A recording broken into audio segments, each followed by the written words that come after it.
अभिनंदन अपार।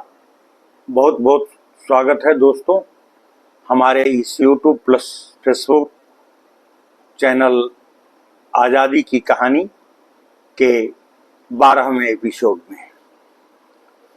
पिछले खंड में मैंने आपके सामने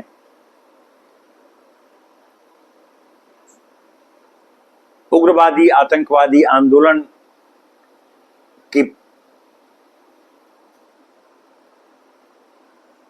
संचालनार्थ विभिन्न तरह की सभा समितियों और गुप्त संगठनों के निर्माण की प्रक्रिया पर बातचीत की थी। अब इससे आगे बढ़ते हुए इन समितियों में जहां एक और किशोर सदस्यों को शारीरिक क्षमता विकसित करने और शस्त्र संचालन हेतु प्रशिक्षण प्रदान किया जाता था, वहीं दूसरी ओर भगवत गीता और चंडी जैसे पवित्र ग्रंथों के माध्यम से शिक्षा भी दी जाती थी। युवा क्रांतिकारियों के मन में यह बात बिठा दी जाती थी कि गीता का सबसे व्यावहारिक ज्ञान यह है कि जब कर्तव्य की पुकार हो कि भयावह परिस्थितियों का सामना भी अधिक से अधिक कठोरता और साहस से किया जाए, तो किसी भी प्रकार की विकृत भावुकता के वशीभूत होकर उस पुकार को अनसुनी न किया जाए। इस संबंध में तिलक की कृतियों को पूरे उत्साह से उद्धृत किया जाता था। इतना ही नहीं, युवा मन को प्रेरणा देने, उनमें स्वाधीनता और राष्ट्र प्रेम की भावनाएं भरने तथा उन्हें विदेशी आधिपत्य को समाप्त करने का मार्ग दिखाने वाली कुछ अन्य पुस्तकें भी थीं। वर्तमान रणनीति, मुक्ति कौन पथे, शिखेर बलिदान, देशेर कथा, शिवाजी और मेजनी की जीवनियां, विस्फोटकों संबंधी हस्त पुस्तिकाएं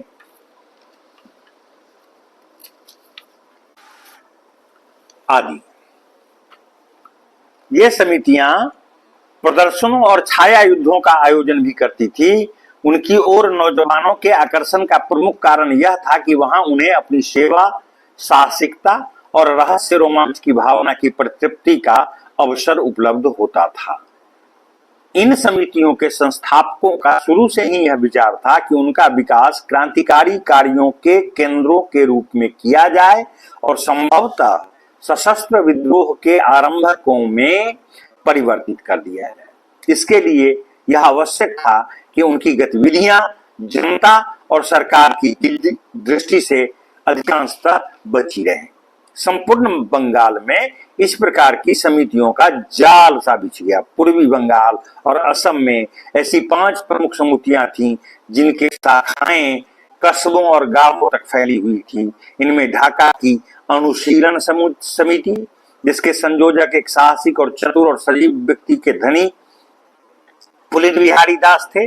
वारिसाल की स्वदेश बांधव समिति, मेमन सिंह की सहृद समिति, फरीदपुर की ब्रती समिति और मेमन सिंह का साधना समाज इन समितियों के रूप में विशेष रूप से उल्लेखनीय है। इनमें सर्वाधिक सक्रिय अनुशीलन समिति थी, जिसकी जून 1907 तक 116 शाखाएं और 8400 ऐच्छिक सदस्य हो चुके थे। पश्चिमी बंगाल में भी ऐसी अनेक समितियां थीं, जिनमें सर्वाधिक महत्वपूर्ण कलकत्ता की अनुशीलन समिति थी और यह ढाका की अनुशीलन समिति का मूल संगठन था। कलकत्ता के अनुशीलन समिति की स्थापना अरविंद घोष के भ्राता वारिंद्र कुमार घोष ने की थी। दोनों ही समितियों के उद्देश्य और लक्ष्य तो समान थे ही, उनका संगठनात्मक ढांचा भी समान था और दोनों ही अपने उद्देश्य की प्राप्ति के लिए समान पद्धति से काम ले रही थी। इन समितियों का उद्देश्य ऊपरी तौर पर शारीरिक शिक्षा और स्वदेशी के सिद्धांतों का प्रचार प्रसार था, लेकिन यथार्थ उद्देश्य क्रांति द्वारा ब्रिटिश सरकार का तख्ता पलटना था। इसके साधन के रूप में आर्थिक बहिष्कार, सामाजिक यातना, उत्सवादि के अवसर पर स्वयंसेवकों के रूप में सेवा कार्य तथा स्कूलों का प्रबंध आदि इसके महत्वपूर्ण कार्य थे। उसके क्रांतिकारी कार्यों के अंतर्गत हिंसा, डकैती, हत्या, हथियारों के संचालन का प्रशिक्षण और बम बनाना आदि शामिल थे। समिति का इरादा कानून और व्यवस्था की अवज्ञा, हत्या, डकैती तथा दंगों के जरिए प्रशासन को पंगु बना देना था। क्रांतिकारी आतंकवादी आंदोलनकारियों की गतिविधियों का व्यापक विवरण भवानी मंदिर नामक एक पुस्तक में भी उल्लिखित है। क्रांतिकारी संस्थाओं के निर्माण के पीछे प्रेरक तत्व कौन कौन थे, इसकी पूर्ण जानकारी इस पुस्तक से उपलब्ध होती है। दूसरी महत्वपूर्ण पुस्तक वर्तमान राजनीति 1907 में प्रकाशित हुई। इसमें न केवल युद्ध के नियमों का उल्लेख किया गया है, बल्कि युवकों से क्रांतिकारी आतंकवादी आंदोलन में सम्मिलित होकर सैनिक प्रशिक्षण लेने की अपील भी प्रकाशित है। युगांतर एवं संध्या जैसी पत्रिकाओं को अधिक से अधिक लोकप्रिय बनाने का प्रयास किया गया। इन पत्रिकाओं के माध्यम से क्रांतिकारी आतंकवादी आंदोलन के लक्ष्य, प्रक्रियाओं एवं गतिविधियों का प्रचार प्रसार किया गया। इसका भी उद्देश्य क्रांतिकारी आतंकवादी आंदोलन की ओर नवयुवकों एवं छात्रों को अग्रसर करना ही था। मित्रों, इस संस्था के 2 सदस्य जिनमें आतंकवाद के प्रति गहरी निष्ठा एवं विश्वास की भावना थी, बारूद बनाने का प्रशिक्षण प्राप्त करने हेतु जापान गए। प्रशिक्षित होकर वे बंगाल वापस आए एवं कलकत्ता में मानिक तल्ला के समीप बम बनाने का काम प्रारंभ किया, जिसका उपयोग अंग्रेज साम्राज्यवाद एवं उपनिवेशवाद को उखाड़ फेंकने के कार्य में किया जाता था। बंगाल तथा बिहार में क्रियाशील क्रांतिकारी आतंकवादी संस्था के पास 6 सूत्री कार्यक्रम थे, जिनका उपयोग करके वे ब्रिटिश राज्य को समूल नष्ट करना चाहते थे। पहला, प्रेस के माध्यम से जोरदार एवं प्रभावशाली प्रचार करना, ताकि देश के विभिन्न भागों के बेरोजगार एवं शिक्षित युवकों के हृदय में अंग्रेजों के प्रति घृणा की भावना विकसित एवं प्रोत्साहित की जा सके। दूसरा, स्वातंत्र संग्राम में प्राणों की आहुति देने वाले शहीदों के जीवन कृत्यों को नाटक एवं संगीत के माध्यम से लोगों में प्रचारित एवं प्रसारित करना, ताकि उनमें मातृभूमि के प्रति प्रेम और सद्भावना को जागृत किया जा सके।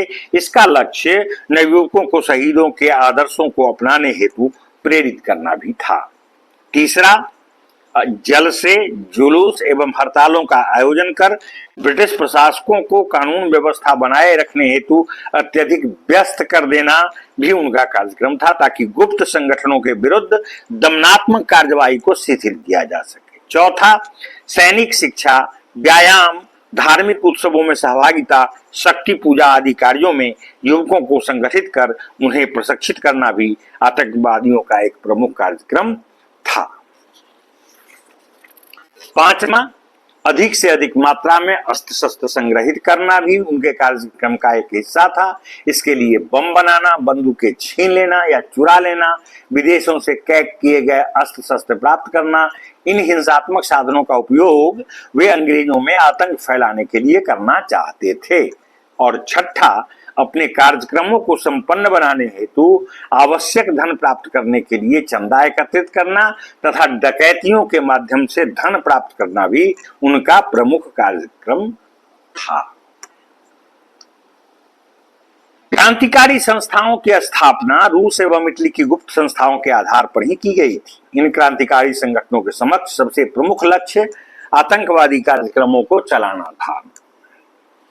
ऐतिहासिक घटनाओं एवं तथ्यों के विश्लेषण से स्पष्ट होता है कि 1907 से 1909 के बीच बंगाल में सक्रिय क्रांतिकारी आतंकवादियों ने अनेकों आतंकपूर्ण अपराध किए।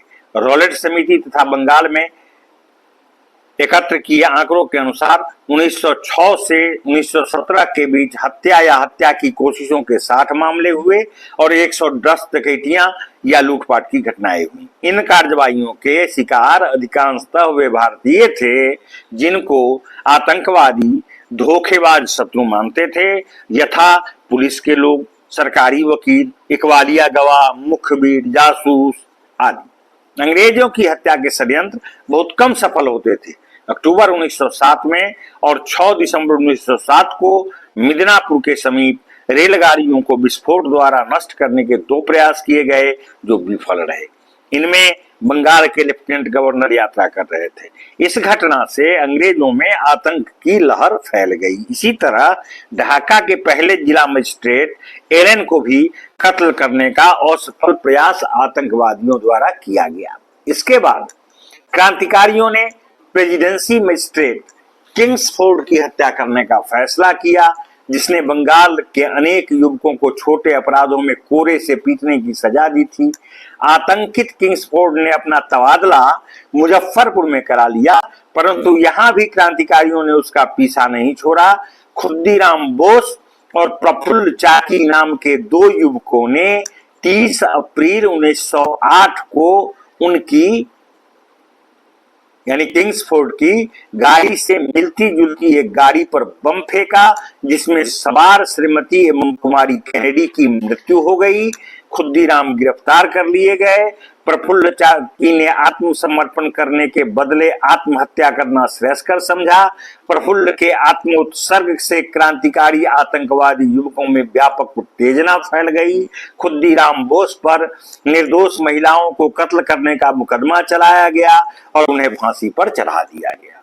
खुद्दीराम बोस की शहादत ने जहां एक ओर क्रांतिकारियों की उत्तेजना में वृद्धि की, वहीं दूसरी ओर जनसाधारण का ध्यान गंभीरता पूर्वक क्रांतिकारी आतंकवाद की ओर आकृष्ट कर दिया। क्रांतिकारियों ने खुद्दीराम का चित्र अपने घरों में लगाया ताकि उनकी शहादत से उन्हें सदैव प्रेरणा मिलती रहे। इतना ही नहीं, उन्होंने अपनी धोतियों एवं पोशाक के बॉर्डर पर भी खुद्दीराम बोस का नाम अंकित करवाया। क्रांतिकारी आतंकवादी अंग्रेज पदाधिकारियों एवं पुलिस कर्मियों को ही अधिक से अधिक संख्या में कत्ल करना चाहते थे, क्योंकि उनका यह विचार था कि इसके द्वारा वे कर्मचारियों का मनोबल तोड़ने में सफल होंगे और प्रशासन को पंगु बना देंगे। आतंकवादियों की इस नीति का व्यापक प्रभाव अंग्रेज शासकों एवं प्रशासकों पर पड़ा तथा वे आतंकित भी व्यापक पैमाने पर हुए। अंग्रेज शासकों ने निश्चय किया कि आतंकवादियों एवं क्रांतिकारियों से संबद्ध संस्थाओं को ही समाप्त कर दिया जाए। मुजफ्फरपुर के हत्याकांड के कुछ दिनों के उपरांत पुलिस ने मानिक तल्ला पर छापा मारा, जहां अधिकांश आतंकवादी क्रांतिकारियों का गुप्त निवास था। इस छापे में क्रांतिकारियों के पास से पर्याप्त मात्रा में गोले बारूद की बरामदगी हुई। इस छापे में अरविंद घोष और उनके भ्राता वारिंद्र घोष के साथ 34 क्रांतिकारी गिरफ्तार किए गए। उन पर अलीपुर जेल में ही मुकदमा चलाया गया। इस दौरान दो नवयुवक अभियुक्तों ने जेल के अहाते में ही एक इकबालिया गवाह की हत्या कर दी, जिससे मुकदमे की सुनवाई में बाधा पैदा हो गई। जांच करने वाले अधिकारियों और इस्तगासे की पैरवी करने वाले वकीलों की भी एक एक करके हत्या कर दी गई। इससे आसपास के क्षेत्रों में काफी आतंक फैल गया। पर्याप्त साक्ष्य नहीं होने के बावजूद 15 क्रांतिकारियों को सजाएं दी गई तथा इस जत्थे के नेता वारिंद्र घोष को उनके सहयोगियों सहित उम्र कैद की सजा देकर अंडमान निकोबार द्वीप समूह के जेल में भेज दिया गया। अरविंद घोष को रिहा कर दिया गया। नरेंद्र गोसाई जो सरकारी वकील बन गए थे, लेकिन अलीपुर कांड के दौरान उन्होंने मुखबिरी की थी कि कन्हई लाल दत्त एवं सत्येंद्र बसु ने गोली मारकर हत्या कर दी। इन दोनों को फांसी की सजा दी गई। क्रांतिकारियों की दृष्टि में कन्हई लाल दत्त एवं सत्येंद्र बसु शहीद करार दिए गए। हजारों लोगों ने उनकी शव यात्रा में भाग लिया। वस्तुतः इन जो नौजवानों पर चलाए गए मुकदमे या उन्हें दी गई सजाओं का गुप्त क्रांतिकारी कार्रवाइयों पर कोई असर नहीं पड़ा। फिर भी आतंकवादियों की गतिविधियां बदस्तूर जारी रहीं। इन घटनाओं का व्यापक प्रभाव बिहार के आतंकवादियों पर भी पड़ा।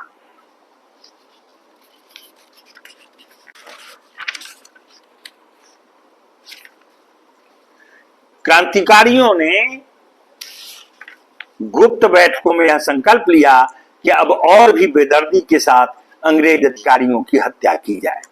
इन शहीद क्रांतिकारियों के लिए संपूर्ण भारतवर्ष में सहानुभूति की भावना विकसित होती हुई दृष्टिगत हुई। उन लोगों ने अपना बलिदान देकर त्याग एवं साहस का अभूतपूर्व उदाहरण प्रस्तुत किया। उनके बलिदान का क्रांतिकारी आतंकवादी आंदोलनकारियों पर व्यापक प्रभाव पड़ा।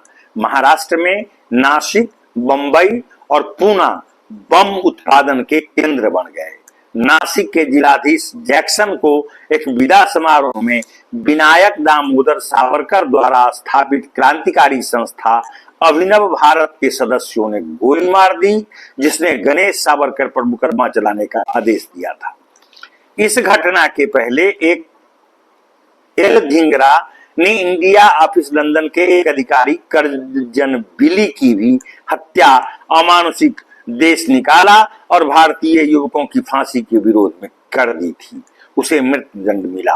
मृत्यु से पूर्व उसने लिखा, भारत को केवल यह सबक सीखने की जरूरत है कि कैसे मरा जाता है और इसको सिखाने का केवल एक ही तरीका है, स्वयं मरना। वस्तुतः उपरोक्त घटनाओं ने उग्रवादी विचारधारा के युवकों को देश की आजादी के लिए मर मिटने और हर हाल में अपने लक्ष्य स्वतंत्रता की प्राप्ति हेतु कुछ भी कर गुजरने की भावना पैदा कर दी। इस तथ्य पर प्रकाश डालते हुए रमेश चंद्र मजुमदार ने लिखा है कि यद्यपि बारिंद्र को कोई स्पष्ट सफलता नहीं मिल सकी थी, पर बंगाल में क्रांतिकारी आतंकवादी आंदोलन को एक सुदृढ़ आधार और एक निश्चित दिशा प्रदान करने का श्रेय वारिंद्र घोष को ही है। आंदोलन का यह रूप, प्रवृत्ति एवं दिशा अंत तक कायम रहा। कलकत्ता की अनुशीलन समिति के सदस्यों में ही अधिकांश के पकड़े जाने के बाद ढाका की अनुशीलन समिति ने उनके कार्यों को जारी रखा। हत्याएं, डकैतियां बदस्तूर जारी रहीं और रेलगाड़ियों को नुकसान पहुंचाना भी जारी रहा और आतंकवादियों को आतंकपूर्ण वातावरण तैयार करने में व्यापक सफलता भी प्राप्त होती रही। सरकार ने इन क्रांतिकारी आतंकवादी आंदोलन को कुचल देने का हर संभव प्रयास किया। मार्ले द्वारा समर्थित मिंटो की नग्न दमन नीति के फलस्वरूप खुले तौर, छिपे तौर पर क्रियाशील राष्ट्रवादियों पर दोहरा प्रहार किया गया, जिसके अंतर्गत नेताओं को प्रभावहीन बनाना और अखबारी दुनिया का मुंह बंद करना शामिल था। इसके लिए सरकार ने कई कानून विशेष रूप से बनाए, जिनमें राजद्रोहात्मक सभाएं रोकने का कानून 1907, विस्फोटक पदार्थ कानून 1908, समाचार पत्र उत्तेजन तथा अपराध कानून 1908 तथा द प्रेस एक्ट 1910 विशेष रूप से उल्लेखनीय हैं। ये सभी कानून भारतीय उग्रवादियों की आतंकवादी गतिविधियों को प्रतिबंधित करने एवं क्रांतिकारी आंदोलन को कुचल डालने के उद्देश्य से बनाए गए थे।